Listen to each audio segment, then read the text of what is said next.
बच्चों, आज की इस ऑनलाइन कक्षा में पुनः आपका स्वागत है। हम देख रहे हैं यूनिट 1 विद्युत आवेश और क्षेत्र। इसके अंतर्गत आज हम देखेंगे कूलाम का नियम, कूलाम्स लॉ। तो कूलाम का नियम बताने से पहले मैं आपको बता दूं कि इसी की प्रकार का एक नियम मैंने आपको प्रीवियस कक्षा अर्थात 11th में न्यूटन के सार्वत्रिक गुरुत्वाकर्षण का नियम के नाम से मैंने आपको पढ़ाया था। और स्टेटमेंट आपको मैं पुनः याद दिला दूं। स्टेटमेंट था कि किन्हीं भी ब्रह्मांड में स्थित किन्हीं भी दो पिंडों के मध्य कार्य करने वाला आकर्षण बल उन दोनों पिंडों के द्रव्यमानों के गुणनफल के समानुपाती और उन दोनों पिंडों के बीच की दूरी के वर्ग के व्युत्क्रमानुपाती होता है। इस प्रकार का नियम मैंने आपको प्रीवियस क्लास अर्थात 11th में मैंने आपको बताया था। ठीक उसी प्रकार का जो नियम है ये कूलाम का नियम है, लेकिन कूलाम का जो नियम है वो दो बिंदु आवेशों के मध्य कार्य करता है। अब दो बिंदु आवेशों के मध्य कार्य करने वाला जो बल है वो कूलाम का नियम कहलाता है। तो यहाँ पर पहले मैं आपको बता दूं कि बिंदु आवेश क्या है। तो बिंदु आवेश जो है, जैसे यहाँ पर दो बिंदु बने हुए हैं, जैसे एक बिंदु ये है, इसे हम बोल रहे हैं Q1 और दूसरा बिंदु ये है Q2। ये दो बिंदु आवेश है और इनके बीच की दूरी जो है ये दूरी हमने R ली हुई है। तो और इनके मध्य लगने वाला जो बल है वो F लिया हुआ है। तो यहाँ पर बिंदु आवेश से तात्पर्य है कि यदि किसी इसकी जो विमा है वो विमा जो है इन दोनों आवेशों के बीच की दूरी की तुलना में बहुत ही कम है। जैसे स्टेडियम ग्राउंड में है, स्टेडियम ग्राउंड में के बीच में यदि हम एक फुटबॉल रखते हैं तो चूंकि फुटबॉल का जो आकार है वो उस स्टेडियम ग्राउंड के क्षेत्रफल की तुलना में बहुत कम है, तो उस बॉल को हम क्या कह सकते हैं, एक प्रकार से वो बिंदु वस्तु कह सकते हैं। ठीक इसी प्रकार से ये दोनों जो आवेश हैं ये बिंदु आवेश हैं और इनके बीच की दूरी क्या है, R है और ये एक दूसरे से कैपिटल F दूरी पर स्थित है। तो स्टेटमेंट क्या कहता है मैं आपको उसको बताता हूँ, ध्यान से सुनेंगे आप कि किन्हीं भी दो आवेशों के मध्य कार्य करने वाला आकर्षण या प्रतिकर्षण बल उन दोनों आवेशों के परिमाण के गुणनफल के समानुपाती और उन दोनों आवेशों के बीच की दूरी के वर्ग के व्युत्क्रमानुपाती होता है। तो इसे हम देखने के लिए देखेंगे, माना कि यहाँ पर दो आवेश Q1 और Q2 हैं जो एक दूसरे से R दूरी पर स्थित हैं, जैसे मैंने आपको बताया, और इनके मध्य लगने वाला बल जो है F है। तो हम नियम के अनुसार क्या लिखेंगे कि माना कि दो आवेश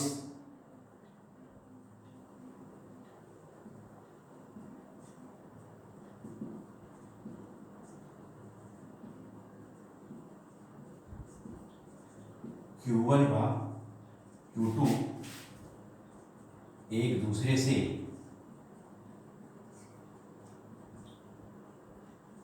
R दूरी पर स्थित हैं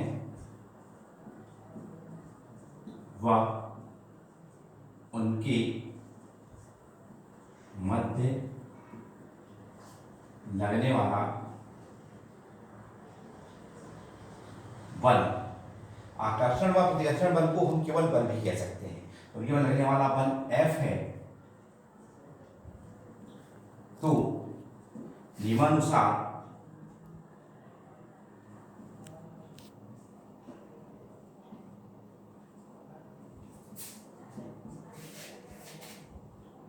F समानुपाती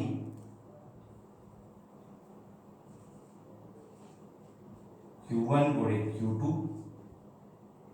एवं F व्युत्क्रमानुपाती 1/r²। जैसे मैंने आपको बताया कि दो पिंडों के मध्य लगने वाला बल उन दोनों पिंडों के आवेशों के परिमाण के गुणनफल के समानुपाती अर्थात डायरेक्टली प्रोपोर्शनल, और उनके बीच की दूरी के वर्ग, दूरी का वर्ग यानी बीच की दूरी क्या है R और उसका वर्ग R² के व्युत्क्रमानुपाती होता है। व्युत्क्रमानुपाती मतलब 1/r²। अब यदि हम दोनों को मिला के लिखें तो हम इसको लिखते हैं F समानुपाती Q1 × Q2/r², या हम इसे लिख सकते हैं F = k Q1 × Q2 upon r square.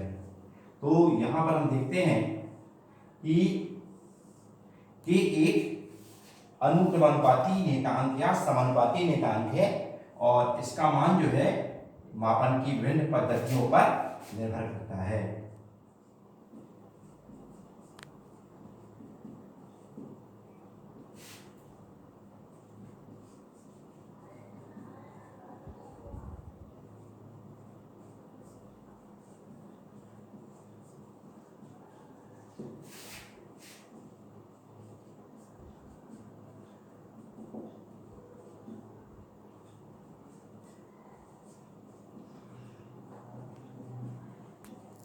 निर्भर करता है।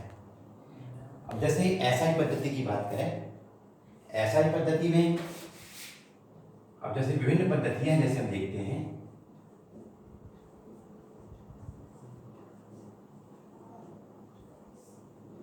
अब एसआई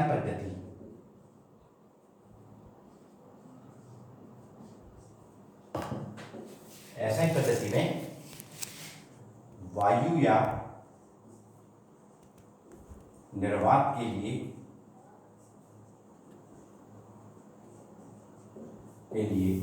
जो k है, k का मान होता है 1/4 पाई एप्सिलॉन 0, जहां पर एप्सिलॉन 0 जो है वायु या निर्वात की निरपेक्ष विद्युतशीलता है, जिसका मान होता है, जिसका प्रामाणिक मान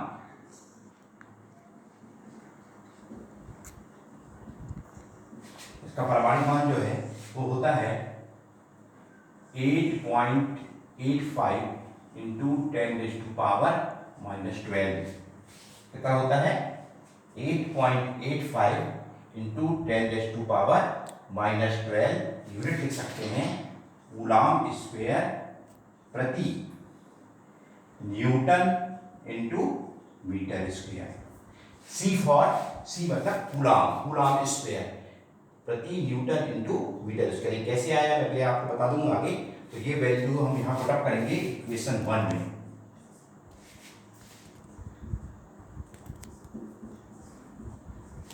तो समीकरण 1 में जब मान रखेंगे तो F बराबर हो जाएगा 1/4 पाई एप्सिलॉन 0